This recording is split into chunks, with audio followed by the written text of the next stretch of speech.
नमस्कार दोस्तों, मैं रत्नेश सर आप सभी का स्टडी 91 में स्वागत करता हूं। और कैसे हैं आप सभी? उम्मीद करता हूं आप सभी स्वस्थ होंगे, जहां भी होंगे मस्त। दोस्तों आज बहुत ही इंपॉर्टेंट टॉपिक लेके आया हूं दोस्तों। जैसा कि आप जानते हैं दोस्तों, यात्रा, दोस्तों ट्रैवलिंग, यात्रा हमारे लिए दोस्तों क्यों इंपॉर्टेंट होती है, कहाँ दोस्तों किस प्रकार से बालक यात्रा करते हैं, कौन सी यात्रा हमारे लिए महत्वपूर्ण है, इन सारी चीज़ों के बारे में दोस्तों जानते हैं। किस प्रकार से कौन कौन सी यात्रा होती है दोस्तों, इनके बारे में आज हम चर्चा करेंगे। बहुत ही इंपॉर्टेंट सेशन है, इसलिए एक बार लाइक और शेयर जरूर कर दीजिएगा। आइए दोस्तों स्टार्ट करते हैं आज का सेशन। दोस्तों सभी बच्चे दोस्तों स्टार्ट करते हैं।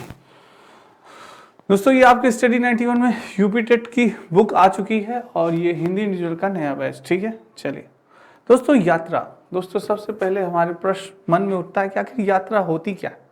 दोस्तों यात्रा के बारे में जानते हैं, ट्रैवलिंग के बारे में जानते हैं। यात्रा एक दूसरे से दूरी रखने वाले भौगोलिक स्थानों के बीच लोगों के आने या जाने को कहते हैं। दोस्तों किसी एक स्थान से जब हम दूसरे स्थान पे पहुंचते हैं तो वही उनके बीच की दूरी को क्या कहा जाता है? यात्रा की। यार आज हम इलाहाबाद से हम दिल्ली आए हैं दोस्तों, हमने इतनी बीच की दूरी की है दोस्तों, तय की है, तो वही क्या कहलाती है? यात्रा कहलाती है। यात्रा दोस्तों या तो पैदल भी हो सकती है, साइकिल के माध्यम से भी हो सकती है, वाहन के माध्यम से भी हो सकती है, विमान के माध्यम से भी हो सकती है, नाव से भी हो सकती है, बस, जलयान या अन्य साधन से भी की जा सकती है दोस्तों।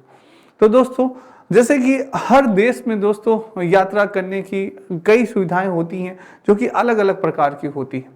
तो वही हमारे एग्जाम में पूछा जाता है। जैसे आपसे पूछ लेगा कर्नाटक में बच्चों को यात्रा करने हैं तो किस प्रकार से, केरल में बच्चों को नदी पार करनी पड़ती है तो किस प्रकार से पार करनी पड़ती है।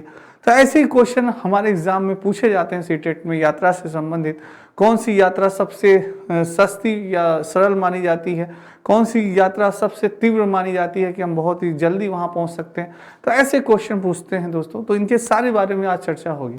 सामना के साथ साथ उसके बिना करी जा सकती है दोस्तों, ठीक है। सामान के साथ साथ उसके बिना भी करी जा सकती है, या सामान लेके या उसके बिना। यात्रा का जीवन में महत्व क्या होता है तो थोड़ा सा जानते हैं, थोड़ी सी जानकारी लेते हैं। यात्रा का जीवन में बहुत ही महत्वपूर्ण महत्व होता है दोस्तों। यात्रा हमें प्रकृति के समीप ले जाती है दोस्तों। क्या होता है?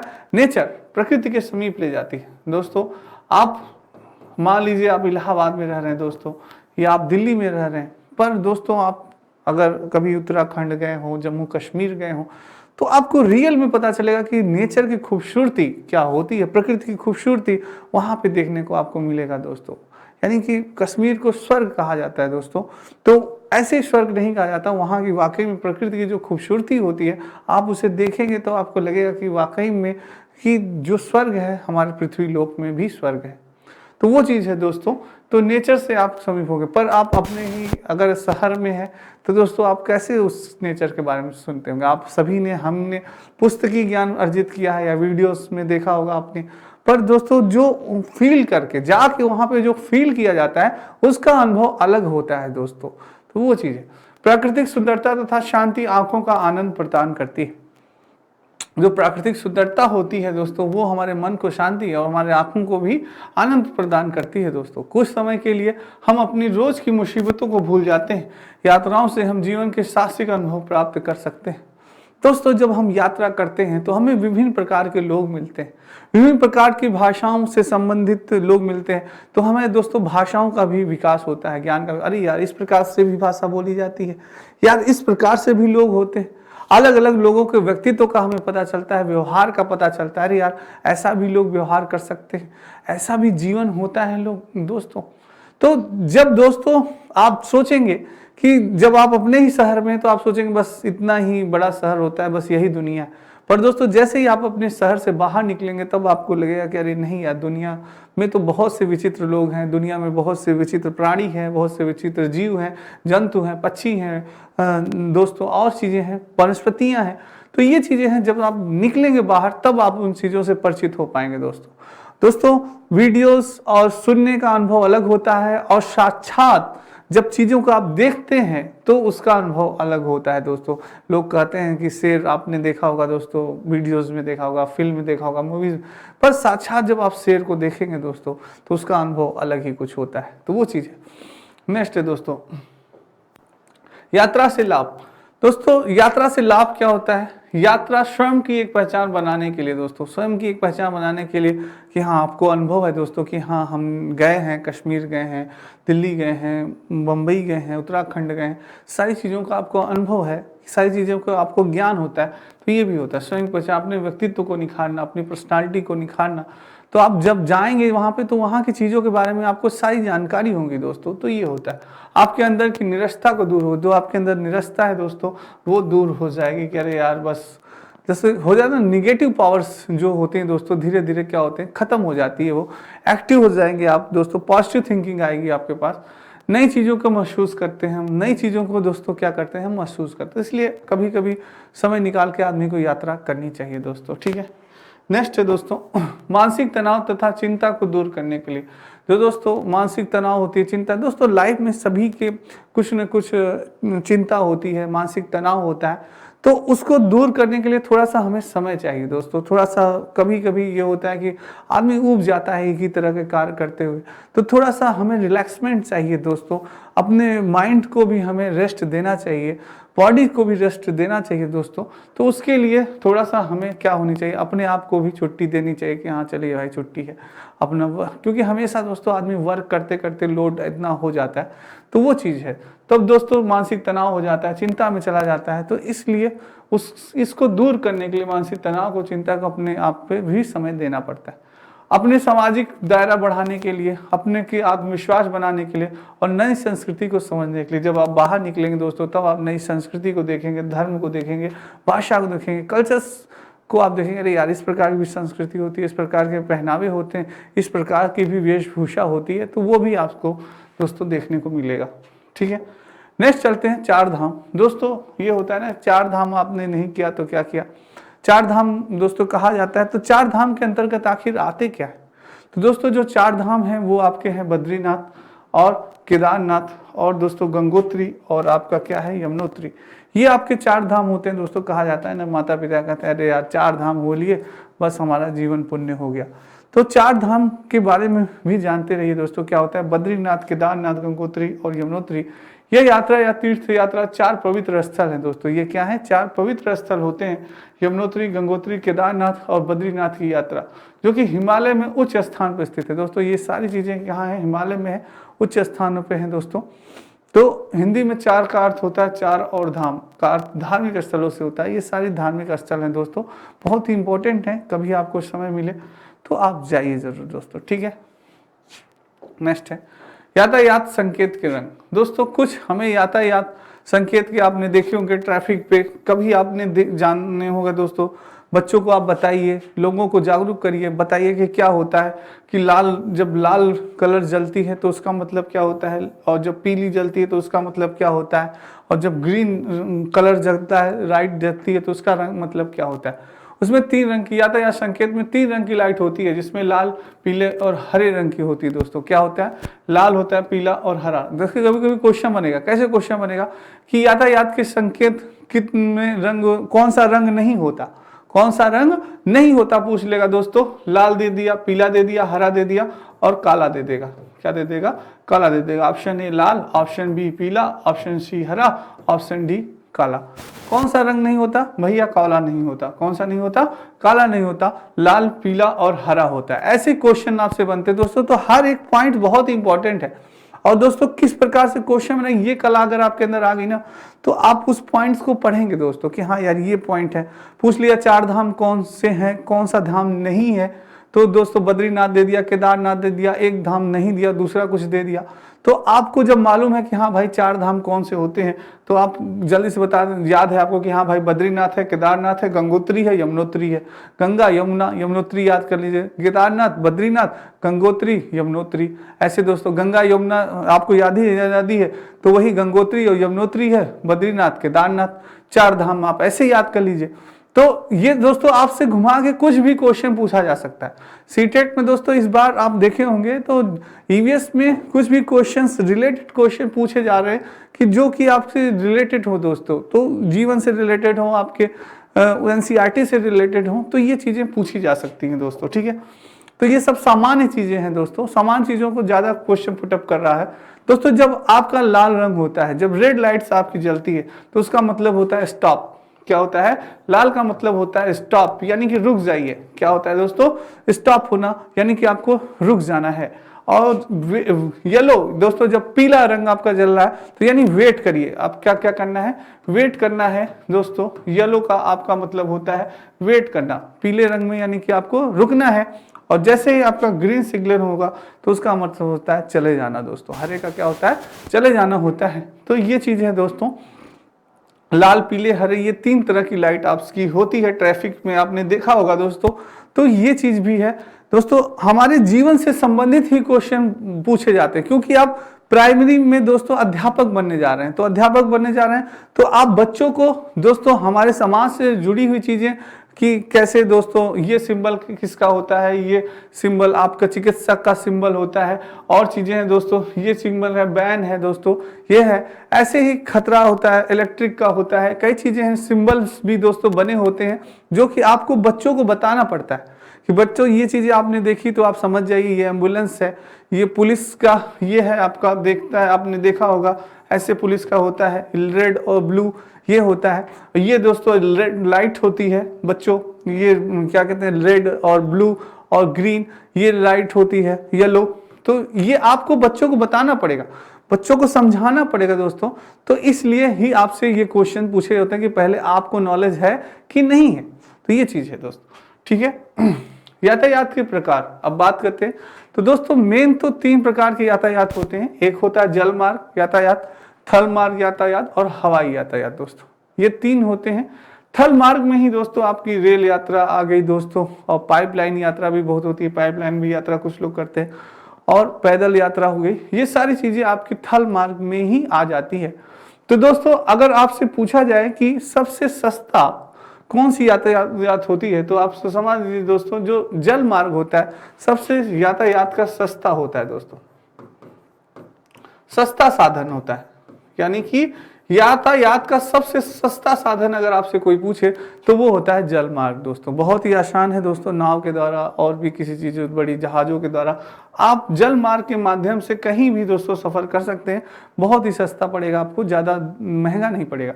अगर आपसे कोई पूछे कि सबसे महंगा यातायात साधन कौन से होते हैं, सबसे महंगे यातायात साधन की बात करें तो हवाई यातायात, जैसे दोस्तों एरोप्लेन हो गया आपका। एरोप्लेन के दोस्तों क्या होते हैं आप जानते ही हैं, फ्लाइट्स के टिकट्स काफी महंगे होते हैं, पर दोस्तों कम समय में, बहुत ही कम समय में अधिक दूरी तय भी की जा सकती है आपके हवाई यातायात के माध्यम से। कम समय में आप दोस्तों बहुत ही जल्दी, जैसे ट्रेन से आप 4 घंटे 6 घंटे 7 घंटे 8 घंटे में पहुंचेंगे दिल्ली, और हवाई मार्ग से दोस्तों आप 1 घंटे या 2 घंटे में ही पहुंच जाएंगे। तो ये चीजें हैं दोस्तों, यानी कि हवाई यातायात होता है जो कि कम समय में आप यात्रा को कर सकते हैं, पर दोस्तों ये कॉस्टली होता है, थोड़ा सा महंगा माना जाता है आपका। और ये थल मार्ग यातायात, रेल यातायात, ये सामान्य माने जाते हैं दोस्तों, ठीक है, बीच का आप कह सकते हैं। तो ये चीज है, सबसे सस्ता जल मार्ग यातायात साधन अगर पूछे तो जल मार्ग, सबसे महंगा पूछे तो हवाई मार्ग, और उसके बाद दोस्तों बीच का यानी मीडियम थल मार्ग यातायात, रेल यातायात दोस्तों। रेल भी आप देख रहे हैं आजकल बहुत ही वो हो गया है, कई ट्रेन आ गए हैं, बुलेट ट्रेन हो गए, काफ़ी समय को कम करने के लिए बहुत ही सुधार हुए दोस्तों। तो ये चीज़ है। नेक्स्ट है दोस्तों, यातायात परिणाम स्वरूप परिवहन के 3 मुख्य माध्यम है, जिन्होंने क्रमशः स्थल परिवहन, जल परिवहन, वायु परिवहन के नाम से पुकारा जाता है। और पाइपलाइन एक अन्य माध्यम है जो आजकल अधिक लोकप्रिय होता जा रहा है। पाइपलाइन के माध्यम से भी लोग यातायात करते हैं दोस्तों। सड़क और रेल यातायात स्थल परिवहन के अंग है। जल परिवहन तथा वायु परिवहन 2 भी अन्य माध्यम होते हैं दोस्तों। वही चीजें जो बताया मैंने अभी आपको। नेक्स्ट है दोस्तों यात्रा। लद्दाख में बात करें दोस्तों, लद्दाख में दोस्तों यात्रा की जाती है तो ट्राली, आपने देखो रस्सी से बना एक झूला होता है दोस्तों। ये देखिए बच्चे दोस्तों कभी यात्रा करना है, इधर से उधर जाना है, उस पार जाना है उन्हें, तो ट्राली बनी होती है दोस्तों। प्रयोग करके स्कूल ये बच्चे जाते हैं दोस्तों। तो आपसे पूछा जा सकता है लद्दाख में बच्चे एक स्थान से दूसरे स्थान में जाने के किस का प्रयोग करते थे, तो ट्रॉली दोस्तों होगा। क्या होगा? ट्रॉली, रस्सी से बना एक झूला आप देख सकते हैं दोस्तों, चित्र बना हुआ है। तो ये रस्सी से बना झूला जिसमें बच्चे आसानी से बैठ के वो करते हैं दोस्तों। काफ़ी खतरों के खिलाड़ी होते हैं। सोचिए पहाड़ अभी बहुत लोग हों तो नीचे देखें तो काफ़ी चक्कर वक्कर आना लगता है, अरे बाप रे इतना है। तो दोस्तों पर बच्चे स्टार्ट हो जाते हैं, खतरों के खिलाड़ी खतरों से खेलना शुरू हो जाते हैं लद्दाख के बच्चे। तो ये चीज़ है। नेक्स्ट है दोस्तों केरल में पानी को पार करके स्कूल जाने के लिए बल्लम दोस्तों लकड़ी की बनी हुई एक छोटी नाव होती है। केरल में क्या होता है, बल्लम होती है दोस्तों, एक लकड़ी की बनी छोटी सी नाव होती है, जिसके माध्यम से जो बच्चे होते हैं दोस्तों वो अपना क्या करते हैं, वो दोस्तों पार करते हैं अपने, यानी कि उसको यानी कि पानी को दोस्तों पार करके वो जाते हैं केरल में दोस्तों। तो बल्लम लकड़ी की बनी एक नाव है दोस्तों, उसका प्रयोग किया जाता है, बच्चे यूज करते हैं केरल में। नेक्स्ट है दोस्तों असम। असम में दोस्तों वर्षा बहुत अधिक होती है, आप सभी जानते हैं कि असम में बारिश बहुत होती है। बच्चे स्कूल जाने के लिए यहाँ भी दोस्तों बांस से बने पुल का उपयोग करते हैं। देख रहे हैं आप लोग दोस्तों, ये पुल है दोस्तों, क्योंकि हर जगह पानी लगा होता है दोस्तों, इसलिए दोस्तों बच्चे जो हैं, जो बांस के बने हुए पुल होते हैं उनसे बहुत ही सरलता पूर्वक दोस्तों जाते हैं आते हैं। तो ये बांस से बने पुल का प्रयोग करते हैं दोस्तों असम में बच्चे। ठीक है, नेक्स्ट है जल मार्ग सेवा का सबसे सस्ता साधन मैंने अभी बताया। यात्रा यदि लंबी दूरी की यात्रा करनी, सामान की मात्रा लाना और ले जाना अत्यधिक सस्ता हो जाता है दोस्तों। ठीक है, ये चीज़ है। नेक्स्ट बात करते हैं दोस्तों, ये आपके स्टडी 91 में कुछ पुस्तकें हैं, आप देख सकते हैं दोस्तों।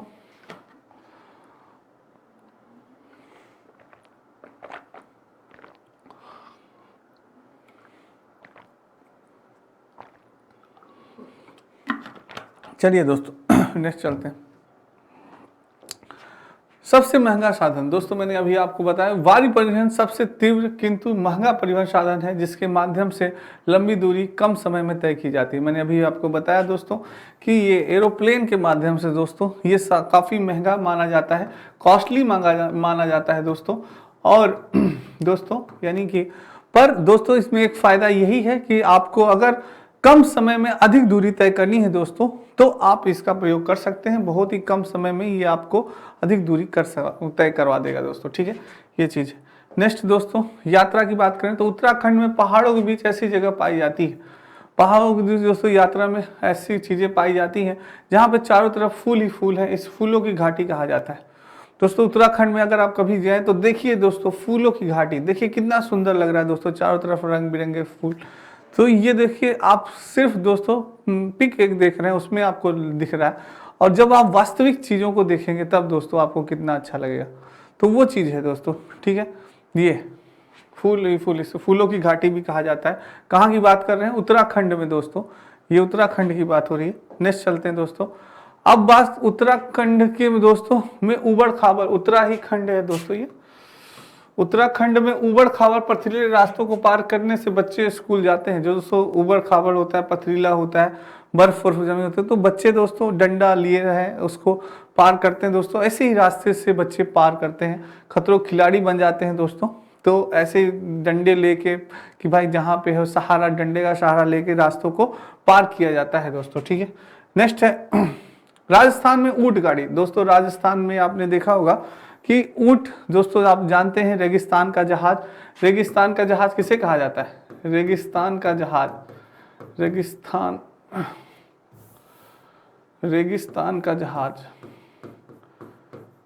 रेगिस्तान का जहाज दोस्तों किसे कहा जाता है, आप बताएं जरा, रेगिस्तान का जहाज किसे कहा जाता है। रेगिस्तान का जहाज दोस्तों ऊंट को कहा जाता है। मेरी राइटिंग थोड़ी सी बहुत अच्छी नहीं है दोस्तों, ऊंट को कहा जाता है। किसको कहा जाता है, ऊंट को कहा जाता है, आप सभी जानते हैं। तो दोस्तों रेगिस्तान यानी कि राजस्थान में आप जानते हैं बालू ही बालू है, तो राजस्थान में आपके दोस्तों ये जहाज का काम करता है ऊंट आपका, कैमल दोस्तों, यानी जो भी यात्रा करनी होती है कैमल के माध्यम से ज़्यादातर बच्चे यात्रा करते हैं। स्कूल जाना हुआ, कहीं भी जाना हुआ लोग दोस्तों, इस दोस्तों ऊंट गाड़ी जिसे कहा जाता है, क्या कहते हैं, ऊंट गाड़ी भी कहा जाता है जिसको दोस्तों, ऊंट गाड़ी का इस्तेमाल ज़्यादा करते हैं बच्चे। और इसी के माध्यम से स्कूल जाना है, कहीं भी दूरी तय करनी है तो इसी से हो जाता है। क्योंकि बालू पे भी ऊंट बहुत ही दोस्तों यानी कि शीघ्रता, तीव्र गति से, तेज गति से चलते हैं, क्योंकि इनके पाँव में दोस्तों एक स्पंज टाइप का होता है, एकदम ऐसा स्पंज रहता है दोस्तों कि एकदम गद्दे की तरह, कि ये अंदर धंसता नहीं दोस्तों, बालू पे आराम से पैर रखते हुए ये चले जाते हैं, बढ़ते रहते हैं। और इनके दोस्तों गर्दन में एक थैली होती है जिसमें ये पानी को इकट्ठा कर लेते हैं। जब ये पानी पीते हैं, काफ़ी अधिक मात्रा में पानी पीते हैं, और जब जितना पानी इनको पीना है उतना तो पीते ही हैं, बस कुछ इकट्ठा कर लेते हैं अपने यहाँ पे गर्दन में दोस्तों। और जब जैसे ही इनको रास्ते में कभी प्यास वास लगती है तो जो इकट्ठा हुआ पानी है वही दोस्तों अंदर पीते रहते हैं। क्या भगवान ने, देखिए क्या कुदरत ने दोस्तों बनाया है ऐसे ही दोस्तों, क्योंकि जैसा इन्वायरमेंट है वहाँ का राजस्थान का, तो उसी के हिसाब से उन्होंने इस ऊँट को बनाया है दोस्तों, कि इस प्रकार से उनको वहाँ पे जीवन यापन करने में कोई भी दिक्कत ना हो, कोई भी परेशानी ना हो दोस्तों। तो ये चीज़ नेक्स्ट है दोस्तों, नेक्स्ट है यात्रा। उत्तर की पहाड़ियों में बहुत ज़्यादा बर्फ पड़ती है दोस्तों। उत्तर की जो पहाड़ियाँ होती हैं वहाँ पर, इससे बर्फ पर ही चलकर बच्चे स्कूल जाते हैं। तो उत्तर की पहाड़ियों में दोस्तों यात्रा करने के लिए दोस्तों बर्फ पे चलना पड़ता है बच्चों को। तो बर्फ पे चलने के लिए वही डंडे का प्रयोग करते हैं दोस्तों, कि जिससे कि यानी कि बहुत ही ज़्यादा फिसलन ना हो, और वो बर्फ पे ही चल के बच्चे जाते हैं दोस्तों, स्कूल जाना है, कहीं भी जाना है। तो ये चीज़ है दोस्तों, ठीक है, उत्तर पर। नेक्स्ट है दोस्तों गोवा। गोवा से केरल तक रास्ते में 92 सुरंग और 2000 पुल बनाए गए हैं, और ये पुल पश्चिमी घाट को पार करते हुए जाते हैं दोस्तों। अगर गोवा से आपको केरल जाना है तो कम से कम 92 सुरंग बनाई गई हैं, सोचिए दोस्तों, और 2000 पुल बनाए गए हैं, कि जिससे कि आपको आसानी हो दोस्तों, उसको आप रास्ता तय कर सकें, गोवा से केरल का यात्रा कर सकें। और ये पुल पश्चिमी घाट को पार करते हुए जाते हैं। किसको? पश्चिमी घाट को पार करते हुए जाते हैं। ये बहुत ही इंपॉर्टेंट है दोस्तों आपके लिए, ठीक है। नेक्स्ट चलते हैं दोस्तों। केरल में पानी को पार करते हैं एक स्थान से दूसरे स्थान तक जाने के लिए फेरी का उपयोग किया जाता है। एक फेरी होता है दोस्तों, एक प्रकार का उपकरण है जिसका प्रयोग किया जाता है। केरल में अगर आप गए हो तो वहां पे आपने देखा होगा दोस्तों, फेरी होता है जिससे कि पानी होता है उससे पार किया जाता है दोस्तों। फेरी नामक उपकरण होता है, उसका प्रयोग किया जाता है। एक होती होगी दोस्तों कोई नाव टाइप, तो ये है। तो उसको स्थान से दूसरे स्थान तक जाने के लिए उसका उपयोग किया जाता है। किसका? फेरी में दोस्तों, किसका? फेरी का, ठीक है। चलिए नेक्स्ट है, इसके अलावा अन्य तरह की नाव भी इस्तेमाल में लाई जाती है। और दोस्तों फेरी के साथ साथ नाव का भी इस्तेमाल किया जाता है आपके केरल में। किसी भी यानी कि आपको कोई दोस्तों, जैसे कि आप देखते होंगे केरल में बहुत बड़ी बड़ी नाव होती है दोस्तों, काफ़ी बड़ी बड़ी नाव होती है केरल में। और वहाँ पे 100 150 लोग बैठ के एक बार में दोस्तों इस पार से उस पार, नदी से इस पार उस पार जाते हैं। और उस पे ही दोस्तों, नाव पे ही अपने सारी बाईसाइकिल, मोटरसाइकिल, सारी खाद्य सामग्रियाँ और भी सामग्रियाँ जो होता है यातायात के वो चीज़ें होती हैं दोस्तों, जैसे कि कुछ बेचना है उन्हें तो वो भी उसी पे लाद देते हैं दोस्तों, और उसी से यातायात भी होता है दोस्तों। तो नाव, केरल में नाव का बहुत ही प्रयोग होता है। काफ़ी बड़ी बड़ी नावें होती हैं दोस्तों। अगर आप गए होंगे तो आपने देखा होगा, वहाँ पे देखिए दोस्तों, वहाँ नाव बहुत ही ज़्यादा चलती है केरल में। तो उसी से होता है, क्योंकि वो मैंने आपको बताया ना कि जल मार्ग दोस्तों सस्ता पड़ता है वहाँ पे। तो जल मार्ग का ही वो प्रयोग करते हैं, जिससे कि उनका दोस्तों यानी कि बहुत ज़्यादा ईंधन, बहुत ही ज़्यादा यातायात में पैसा भी खर्च ना हो, और दोस्तों उनका कार्य भी हो जाए। तो ये चीज़ है, ठीक है दोस्तों, ठीक है। चलिए दोस्तों, चलिए नेक्स्ट चलते हैं। पेट्रोलियम दोस्तों, यहाँ पेट्रोलियम की बात कर रहे हैं दोस्तों।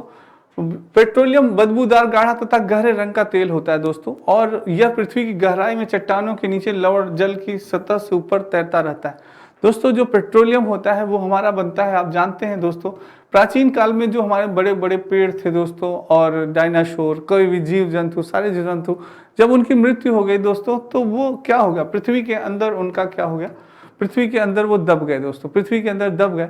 और धीरे धीरे वो दोस्तों क्या हो गए, पृथ्वी की गहराई में नीचे लवण जल दोस्तों बनते गए, धीरे धीरे वो बनते गए। और उनके अवशेषों से, उनके दोस्तों जैसे कि जीव जंतु के और इन पेड़ पौधों के अवशेषों से दोस्तों एक पेट्रोलियम तेल तैयार हुआ। यही दोस्तों ऐसे गहराई तेल तैयार हुआ, लवण। तो ये चीज़ है दोस्तों, ठीक है। तो ऐसे ही दोस्तों तैयार होता है आपका, बदबूदार होता है, गहरे रंग का। या पृथ्वी की गहराई चट्टानों के नीचे लवण जल की सतह के ऊपर तैरता रहता है। तो ये इस प्रकार से इसकी उत्पत्ति हुई पेट्रोलियम की दोस्तों। चलिए नेक्स्ट है दोस्तों रेल टिकट। अब जानते हैं दोस्तों रेल टिकट के बारे में, बहुत ही एग्जाम में आपके सीटेट में पूछा जाता है कि आखिर रेल टिकट में कौन कौन सी जानकारियां होती हैं, कौन कौन सी जानकारियां नहीं होती हैं। हमें जानना बहुत ही आवश्यक होता है रेल टिकट के बारे में। एक आरक्षित दोस्तों, यहाँ आरक्षित होगा, एक आरक्षित रेल टिकट से हमें इन सभी बातों की जानकारी मिलती है। पहले तो ट्रेन का नंबर, क्या होता है, ट्रेन का नंबर जो है 2, 1, 3, 4, 5, 6 जो भी ट्रेन का नंबर है वो हमें पता चल जाता है। सफ़र शुरू होने की तारीख, जो डेट होती है भाई, कब डेट है, कौन सी डेट को सफ़र आपका स्टार्ट होगा, 24 तारीख को तीसरे महीने में सन वो हुआ डाला है। बर्थ एवं डिब्बे का नंबर, जो भी है आपका बर्थ है, S1 है, S2 है, कौन सा नंबर है, 18 है, 12 है, 19 है, ये आपको पता है। किराया क्या रेट है दोस्तों, 350, 450, जो भी रुपये रेट है आपका वो लिखा होता है उसमें। दूरी किलोमीटर में लिखी होती है, 545 किलोमीटर कितनी दूरी है भाई दिल्ली से, उसकी कानपुर की, लखनऊ की, सारी चीज़ें लिखी गई है। लिंग आपका लिखा रहता है दोस्तों, मेल है कि फीमेल है, सारी चीज़ें लिखा रहता है। आयु एज आपकी लिखी हुई 32 साल की, 33 साल के कितने हैं वो लिखा रहता है। रेल के चलने का समय, टाइम लिखा होता है चलने का, रेल का टाइम दिया जाता है कि भाई 8 बजे चलेगी, 8 PM पे चलेगी कि 9 PM पे चलेगी। सारी चीज़ें जानकारियाँ आपकी लिखी होती है रेल टिकट में, तो ये जानना बहुत ही आवश्यक है दोस्तों। पहला पॉइंट क्या है, ट्रेन का नंबर, सफ़र शुरू होने की तारीख, डेट लिखा रहता है, बर्थ एवं डिब्बे का नंबर, किराया और दूरी 545 किलोमीटर, लिंग मेल है फीमेल है, आयु है दोस्तों, और रेल के चलने का समय। अब दोस्तों आपसे क्वेश्चन ऐसे नहीं पूछेगा कि बताइए कि रेल टिकट में क्या कौन सी जानकारी नहीं होती। कभी कभी ऐसे क्वेश्चन एक आध पूछ लिया, पर सीटेट में और यूपीटेट में अब दोस्तों लॉजिकल क्वेश्चन पूछा जाता है। आपसे ये पूछेगा क्वेश्चन, एक क्वेश्चन जैसे कि आया था दोस्तों आपके एग्जाम में, पूछा था कि एक लड़की है वो अपने दादी से बताती है कि इसमें क्या कहते हैं, ट्रेन का किराया नहीं लिखा हुआ है, टिकट में ट्रेन का किराया नहीं लिखा हुआ है और इसलिए मुझे पता नहीं चल रहा है कि ये टिकट कितने का है। वो पढ़ नहीं पाती है, तो उसकी दादी कहती है, क्या वो अपनी दादी से झूठ बोल रही है कि सही बोल रही है, क्या ट्रेन के टिकट में किराया लिखा होता है कि नहीं लिखा होता। ऐसे क्वेश्चन आपसे पूछा होता है, तो वो पूछा था दोस्तों, तो वो क्या होता है कि वो लड़की झूठ बोल रही है। क्या कर रही है, वो लड़की झूठ बोल रही है, क्योंकि ट्रेन की टिकट में ट्रेन का किराया लिखा होता है, वो ट्रेन की टिकट में उसका किराया लिखा होता है, वो लड़की पढ़ नहीं पा रही है। ठीक है दोस्तों, ये चीज़ है, तो ऐसे क्वेश्चन आपसे पूछेंगे दोस्तों। नेक्स्ट है दोस्तों यात्रा। गाजी खान यह जगह पहले भारत की स्थित थी, परंतु भारत पाकिस्तान के बंटवारे के बाद अब यह पाकिस्तान में स्थित। जो गाजी खान है दोस्तों, ये पहले इंडिया में थी, अब क्या हो गया है, पाकिस्तान में चली गई। ठीक है, नेक्स्ट चलते हैं। Abu Dhabi. अबू धाबी एक रेगिस्तानी इलाका है और इसके आसपास के देश भी रेगिस्तानी इलाके में ही पड़ते हैं दोस्तों। रेगिस्तानी इलाके बालू ही बालू है, यहाँ आप जाएंगे, यहाँ रेत ही रेत पाई जाती है, वो भी अलग अलग रंगों, जैसे सफ़ेद, भूरी, पीली, लाल और काली। यहाँ रेत के बने पहाड़ भी पाए जाते हैं, इन्हें रेत के टीले भी कहा जाता है दोस्तों। अबू धाबी में पेट्रोल बहुत ही अधिक मात्रा में पाया जाता है, इसलिए यहाँ पेट्रोल पानी से भी सस्ता होता है। सोचो देखिए दोस्तों, वहाँ अबू धाबी में पानी बहुत महंगा होता है, पानी क्या होता है, महंगा होता है, और पेट्रोल जो होता है वो बहुत सस्ता होता है, क्योंकि पेट्रोल दोस्तों अबू धाबी में बहुत ही ज़्यादा पाया जाता है। तो ये चीज़ है दोस्तों। ठीक है, भेड़ बकरियां ही इनकी सबसे बड़ी पूंजी होती है, भेड़ बकरियों का ज़्यादा व्यापार होता है, वो सबसे बड़ी। ऐसा कहा जाता है कि जिस परिवार के पास जितनी ज़्यादा भेड़ बकरियां, उस परिवार का स्तर उतना ही ऊंचा माना जाता है दोस्तों। ठीक है, उतना ही ऊंचा स्तर उनका माना जाता है दोस्तों। ठीक है, ये है आपका। चलिए नेक्स्ट चलते हैं दोस्तों। गांधीधाम अहमदाबाद और वलसाड की जगह गुजरात में स्थित है। कोट्टयम कहाँ पे स्थित है, केरल में स्थित है। ये भी जानकारी आप रखे रहिए दोस्तों। तो दोस्तों ये आपके फाउंडेशन बैच है यूपी स्टडी 91 में, आप सभी ज्वाइन कर सकते हैं, ये आपका। तो दोस्तों आज की क्लास आपको कैसी लगी, कमेंट बॉक्स में कमेंट जरूर करिएगा, लाइक जरूर करिएगा और शेयर करिएगा। आज के लिए इतना ही, कल फिर मिलेंगे बहुत इंपॉर्टेंट टॉपिक के साथ। राधे राधे, जय श्री कृष्ण और जय हिंद दोस्तों।